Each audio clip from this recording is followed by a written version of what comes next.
السلام علیکم، میرا نام مقبول احمد ہے اور آپ لوگ یوٹیوب چینل دیکھ رہے ہیں۔ وہ 11 ستمبر کی شام تھی جب میں دفتر میں بیٹھے ہوئے مجھے اطلاع ملی کہ کراچی کے علاقے بلدیہ ٹاؤن کی کسی فیکٹری میں آگ لگ گئی ہے۔ ابتدائی طور پر یہی گمان کیا گیا کہ شارٹ سرکٹ ہوگا۔ کسے معلوم تھا کہ یہ آگ ملکی تاریخ کا ہولناک سانحہ شمار ہوگی اور 260 سوختہ جسم اپنے پیچھے سسکیاں، آہیں، آنسو اور ہم سب کے لیے کئی سوال چھوڑ جائیں گے۔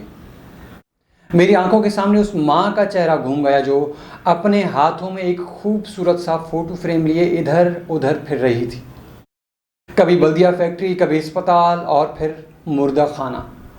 اس فوٹو فریم میں 18 سے 25 سال کی 5 پیاری شکل و صورت والی لڑکیاں تھیں اور ایک عمر رسیدہ خاتون نظر آ رہی تھی۔ یہ 5 لڑکیاں اسی دکھیاری کی بیٹیاں تھیں اور عمر رسیدہ خاتون ان کی بہن تھی۔ یہ خالہ بھانجیاں بلدیہ ٹاؤن میں واقع ڈینم فیکٹری میں ملازمت کرتی تھیں۔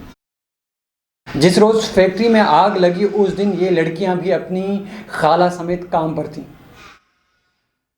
فیکٹری میں اس دن تنخواہ ادا کی جانی تھی، اس لیے سب کے سب خوشی خوشی فیکٹری گئے تھے۔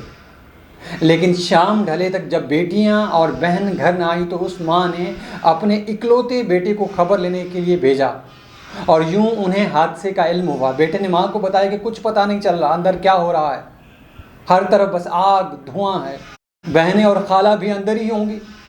اس نے کہا میں جا رہا ہوں ان کو لینے۔ بیٹی کی ماں سے وہ آخری گفتگو تھی۔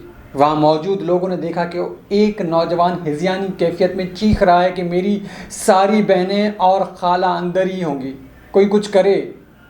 نہ جانے وہ لڑکا بھی کسی طرح فیکٹری میں داخل ہو گیا اپنی بہنوں کو بچانے کے لیے، لیکن واپس نہ آ سکا۔ چاروں طرف سے اٹھتے شعلوں نے فیکٹری کو پوری طرح لپیٹ میں لے رکھا تھا۔ دروازے بند تھے، نہ جانے وہ لڑکا کب، کہاں سے، کیسے اندر چلا گیا، جس کی واپسی کبھی ممکن نہ ہو سکی۔ آج بھی اس ماں کے بارے میں سوچتا ہوں تو دل دہل جاتا ہے۔ آن کی آن میں اس ماں کی تو دنیا ہی اجڑ گئی۔ 6 بچوں اور بہن کو تلاش کرتی رہی، ان کی فوٹو ہاتھ میں اٹھائے کئی روز تک وہ عورت ماری ماری پھرتی رہی۔ جانے والے تو کب کے جا چکے تھے۔ 8 سال بعد بلدیہ فیکٹری کیس کا فیصلہ سامنے آیا جس میں نامزد ملزمان رحمان بھولا اور زبیر چریا کو سزائے موت کا حکم سنایا گیا۔ لیکن ان ملزمان نے جو انکشافات کیے، اس وقت کی طاقتور سیاسی پارٹی کے جن کارندوں کے نام لیے تھے، ان کا کیا ہوا؟